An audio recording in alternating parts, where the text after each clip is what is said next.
Friends, subscribe कीजिए knowledge squad channel को और बेल आइकन दबाइए मेरी लेटेस्ट वीडियो सबसे पहले देखने के लिए। Hello friends, welcome back. Today I am in front of you with the new series of polity for all the competitive exam like defense exam, CDS, FCAT, NDA, INET, SSC के exam, railways के exam और any other bank exam. ये polity की series आप complete कर लोगे तो polity के क्वेश्चंस आपके सब सॉल्व हो जाएंगे। ठीक है, आज हम क्या पढ़ेंगे? Historical background of Indian constitution. Okay, इसमें हम क्या देखेंगे कि ईस्ट इंडिया कंपनी हमारे पास कब आती है इंडिया में। हमें पता है 1600 AD में ईस्ट इंडिया कंपनी इंडिया में आती है ट्रेड करने के लिए। उसके बाद जो ब्रिटिश हैं धीरे धीरे ईस्ट इंडिया कंपनी को कंट्रोल करने लगते हैं। रेगुलेटिंग एक्ट आता है 1773 का, जिसमें सेंट्रल एडमिनिस्ट्रेशन है उसकी सेंट्रलाइजेशन हो जाती है। फर्स्ट स्टेप होता है। उसके बाद पिट्स इंडिया एक्ट आता है 1784 में, जिसमें डुअल गवर्नमेंट एस्टेब्लिश करते हैं। देन चार्टर एक्ट आता है 1833 में। देन चार्टर एक्ट 1853 का आता है। उसके बाद क्राउन रूल स्टार्ट होता है after sepoy mutiny 1858 to 1947। Okay, अब हम डिटेल में सारा पढ़ेंगे। सबसे पहले है in this chapter let us know what exactly happened during the British rule, कि ब्रिटिश रूल के टाइम एग्जैक्टली क्या ऐसी चीज़ें हुई थी जिसके कारण जो इंडियन कॉन्स्टिट्यूशन है, इंडियन लोग हैं, उन्होंने इंडिया के लिए एक सेपरेट कॉन्स्टिट्यूशन के बारे में सोचा। Okay, the British came to India. British India में कब आते हैं? 1600 AD में एज ट्रेडर्स। ओके, ब्रिटिश आते हैं 1600 AD में एज ट्रेडर्स।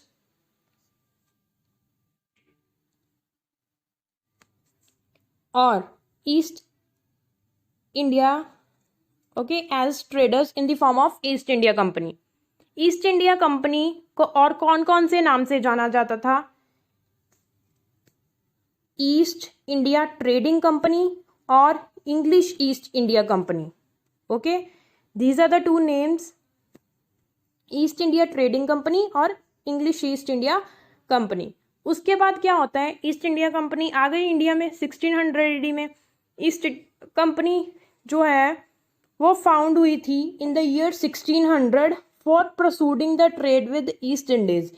ईस्ट इंडीज के साथ ट्रेड करने के लिए इस कंपनी की एस्टेब्लिशमेंट हुई थी। ईस्ट इंडीज में कौन कौन से कंट्रीज आते हैं? South Asia and south East Asia. Purpose था ये ईस्ट इंडिया कंपनी का कि ट्रेड करेगी south Asia and south East Asia में। लेकिन जो ईस्ट इंडिया कंपनी है उसने मेनली कहाँ पे ट्रेड किया? इंडियन सब कॉन्टिनेंट में एंड चाइना में। कहाँ पे ट्रेड किया? करना था South Asia South East Asia में, किया इंडियन सब कॉन्टिनेंट में एंड चाइना में। ईस्ट इंडिया कंपनी के पास एक्सक्लूसिव राइट थे, exclusive right to trade in India. मतलब कुछ रिस्ट्रिक्टिव राइट थे कि कुछ चीज़ों में वो ट्रेड कर सकती है। ठीक है, सिर्फ ट्रेड करने के लिए आए हैं। आगे देखो क्या होता है। 1765 में ईस्ट इंडिया कंपनी को दीवानी राइट्स भी मिल जाते हैं। आए तो वो ट्रेड करने थे, लेकिन 1765 में उन्हें दीवानी राइट मिल गए, जो क्या है? राइट्स रेवेन्यू पे और सिविल जस्टिस पे। किस किस स्टेट्स के? बंगाल, बिहार एंड ओडिशा। वो बात है ना कि आप एक उंगल पकड़ाओगे तो किसी ने हाथ ही पकड़ लिया, कि आई तो ट्रेड करने थी, महारानी बन के बैठ गए वो लोग, दीवानी राइट्स भी ले लिए। फिर क्या होता है? इन द ईयर 1858 जब सिपाही म्यूटनी होती है, इसके बारे में डिटेल में आगे पढ़ेंगे। ब्रिटिश ने डायरेक्ट क्राउन ले लिया। ठीक है, डायरेक्ट रिस्पॉन्सिबिलिटी ले ली for the governance of India.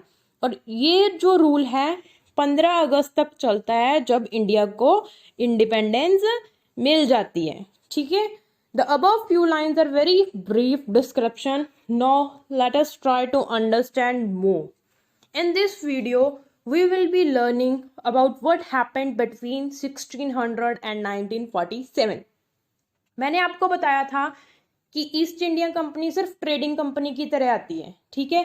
Company का रूल कहाँ से कहाँ तक होता है, 1773 से 1858 तक, सिपाही म्यूटनी तक, ठीक है। उसके बाद क्राउन रूल स्टार्ट हो जाता है। ओके, सबसे पहले कौन सा एक्ट आता है, रेगुलेटिंग एक्ट आता है 1773 का।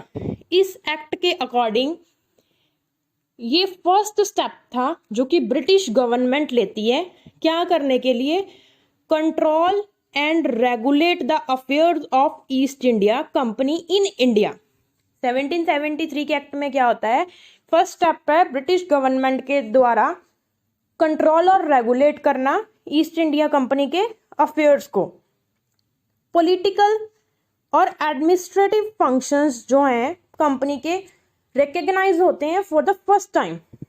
Political and administrative function first time recognise होते हैं और ये नींव रखता है सेंट्रल एडमिनिस्ट्रेशन की। बेटा that's the important point, highlight कर लो कि सेंट्रल एडमिनिस्ट्रेशन की फाउंडेशन 1773 के रेगुलेटिंग एक्ट में आती है। उसके बाद आते हैं फीचर्स ऑफ 1773 एक्ट। कौन कौन से इंपॉर्टेंट फीचर्स हैं, गवर्नर ऑफ बंगाल था जो, उसे डेजिग्नेट कर दिया गया governor general of Bengal, and governor general of Bengal को असिस्ट करने के लिए एक एग्जीक्यूटिव काउंसिल बनाई गई जिसमें 4 मेंबर्स थे। ओके, तो first governor general of Bengal, बहुत इंपॉर्टेंट क्वेश्चन है इसीलिए हाईलाइट कर रखा हुआ है, पेपर्स में पूछते हैं। अगर एफकेट के पेपर में आ गया तो direct 3 marks. Lord Warren Hastings, बहुत बार रिपीट हुआ है। First governor general of Bengal कौन थे, Lord Warren Hastings. Okay, let's move next. 1773 के एक्ट ने और क्या किया, जो बॉम्बे एंड मद्रास की प्रेसिडेंसीज थी उसे सबऑर्डिनेट कर दिया गवर्नर जनरल ऑफ बंगाल के। बात की गई है कि यहाँ पे सेंट्रल एडमिनिस्ट्रेशन की फाउंडेशन रखी गई। सेंट्रल एडमिनिस्ट्रेशन की पावर एक ही बंदे में वेस्ट करनी सारी की सारी, या एक ही कुछ ग्रुप है जो पूरी की पूरी पावर्स रूल कर रहा है। तो जो ये प्रेसिडेंसीज थी बॉम्बे एंड मद्रास की, वो भी गवर्नर जनरल ऑफ बंगाल के अंडर आ गई, जो फर्स्ट कौन थे, लॉर्ड वेरेन हेस्टिंग। इस एक्ट के अंदर एस्टेब्लिशमेंट हुई सुप्रीम कोर्ट की, और सुप्रीम कोर्ट की एस्टेब्लिशमेंट कहाँ हुई थी, कलकत्ता में, in the year 1774। Okay, the supreme court compromised of chief justice, वहां पे एक चीफ जस्टिस था और उसमें 3 अदर जजेस थे। इस एक्ट ने प्रोहिबिट किया servants of the company from engaging in any private trade. Company के सर्वेंट्स जो थे किसी प्राइवेट ट्रेड में एंगेज नहीं हो सकते थे और गिफ्ट्स और ब्राइब वगैरह नहीं ले सकते थे। The 1773 act provided the control of British over the company. जो 1773 का एक्ट था उसने क्या स्ट्रेंथन किया, ब्रिटिश गवर्नमेंट का कंट्रोल कंपनी पे। कैसे, जो कोर्ट ऑफ डायरेक्टर्स थे उन्हें रिपोर्ट करना पड़ता था ब्रिटिश को on its revenue, civil affairs and military affairs. Am I clear? Okay, कौन कौन से अब रूल्स आते हैं एक बार रिकलेक्ट करते हैं इसमें पॉइंट्स। 73 के एक्ट में ब्रिटिश गवर्नमेंट का कंट्रोल हो गया ईस्ट इंडिया कंपनी पे। पॉलिटिकल एडमिनिस्ट्रेटिव फंक्शंस थे जो फर्स्ट टाइम रिकग्नाइज हुए और सेंट्रल एडमिनिस्ट्रेशन की नींव रखी गई। जो सेंट्रल एडमिनिस्ट्रेशन आता है तो गवर्नर जनरल ऑफ बंगाल क्या बन गया, governor of Bengal governor general of Bengal बन गया। ठीक है, फर्स्ट कौन से थे वो लर्न कर लो।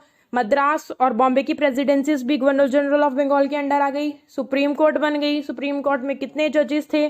सर्वेंट्स को प्रोहिबिट किया प्राइवेट ट्रेड में एंगेज होने से और गिफ्ट्स एक्सेप्ट करने से। स्ट्रेंथन हो गया ब्रिटिश गवर्नमेंट का कंट्रोल। कैसे हुआ, कोर्ट ऑफ डायरेक्टर्स को रिपोर्ट करना पड़ता था रेवेन्यू और सिविल एंड मिलिट्री अफेयर्स पे।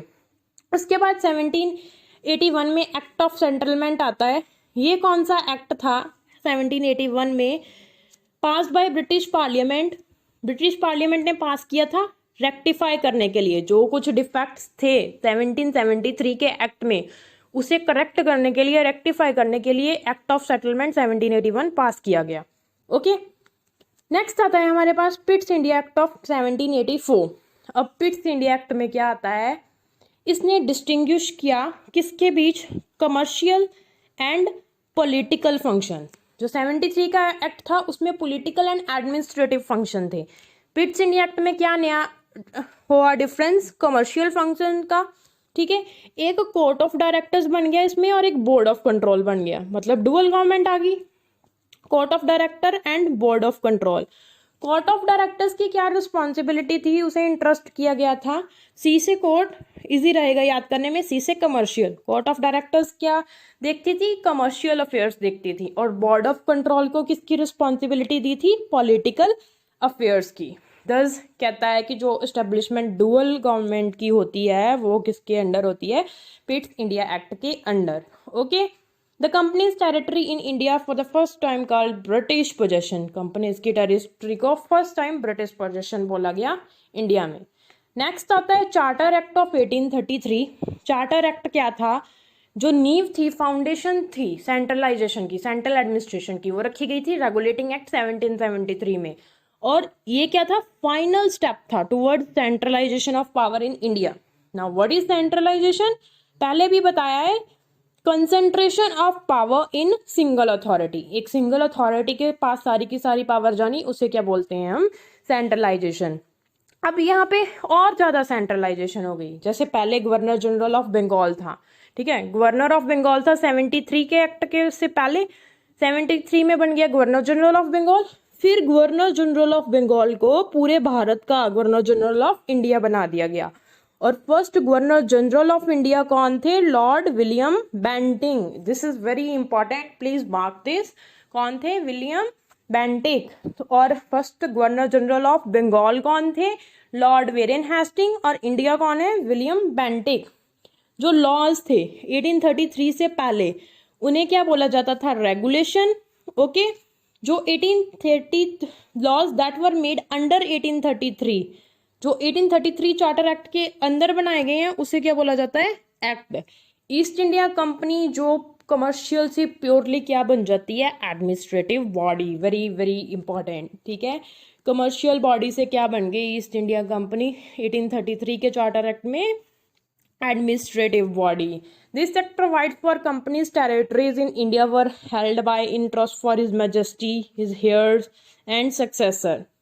जो सुपरिंटेंडेंस है, डायरेक्शन है, कंट्रोल है, सारे के सारे सिविल एंड मिलिट्री गवर्नमेंट का of all British territory and revenue in India, सारा कुछ किसमें उन्होंने वेस्ट कर दिया था? सारी रिस्पॉन्सिबिलिटी, सारे का सारा रिस्पॉन्सिबल हो गया था गवर्नर जनरल ऑफ इंडिया। मतलब प्रॉपर सेंट्रलाइजेशन हो गई थी कि गवर्नर जनरल ऑफ इंडिया ही सब है।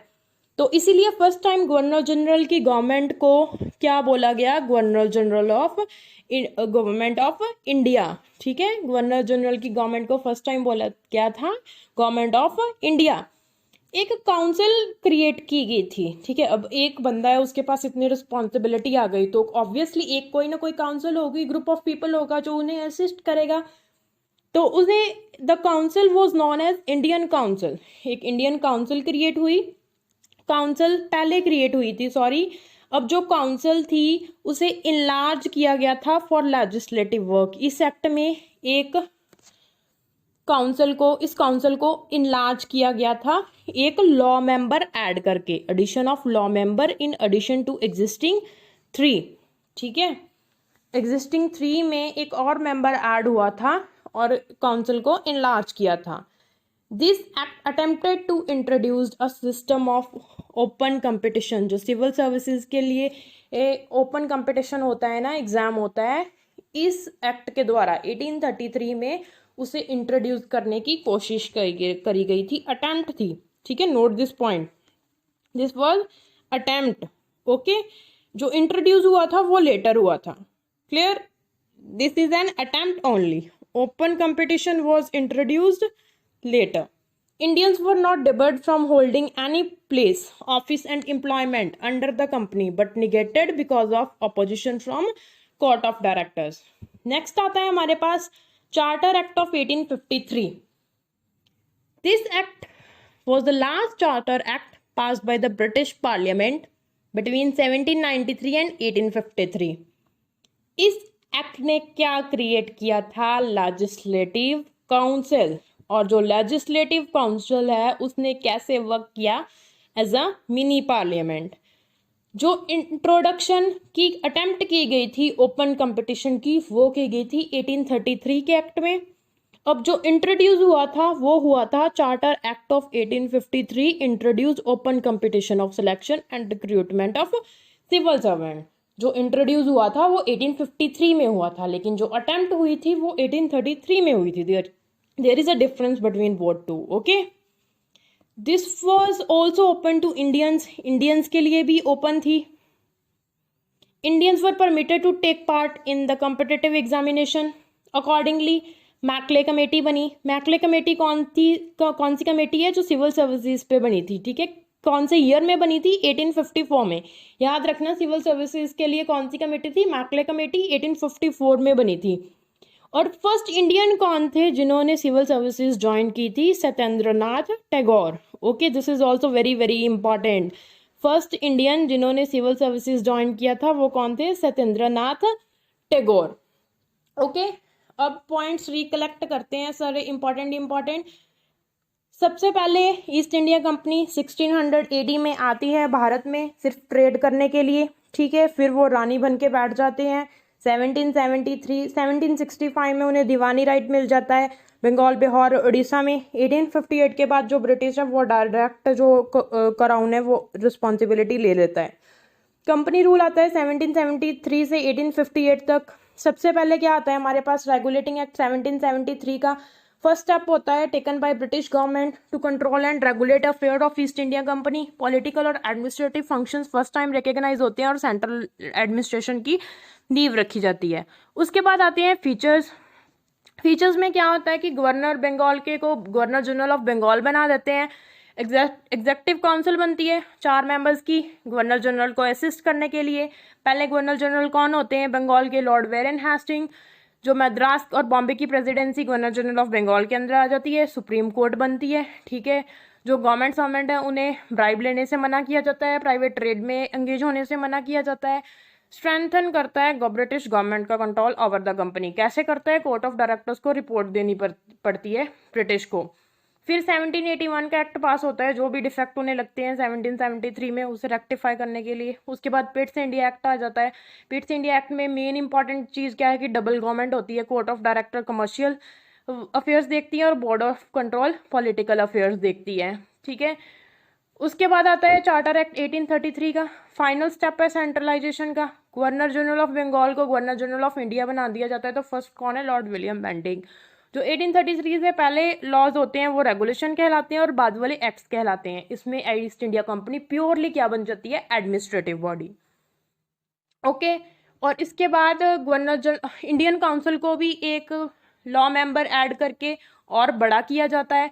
अटेम्प्ट की जाती है ओपन कंपटीशन इंट्रोड्यूस करने की, लेकिन सिर्फ अटेम्प्ट ही होती है। ओपन कंपटीशन इंट्रोड्यूस होता है 1853 के एक्ट में। ठीक है, 1853 में लेजिस्लेटिव काउंसिल भी क्रिएट की जाती है। और फर्स्ट इंडियन कौन थे जो इस कंपटीशन में बैठे थे, बने थे ऑफिसर? सत्येंद्रनाथ टैगोर।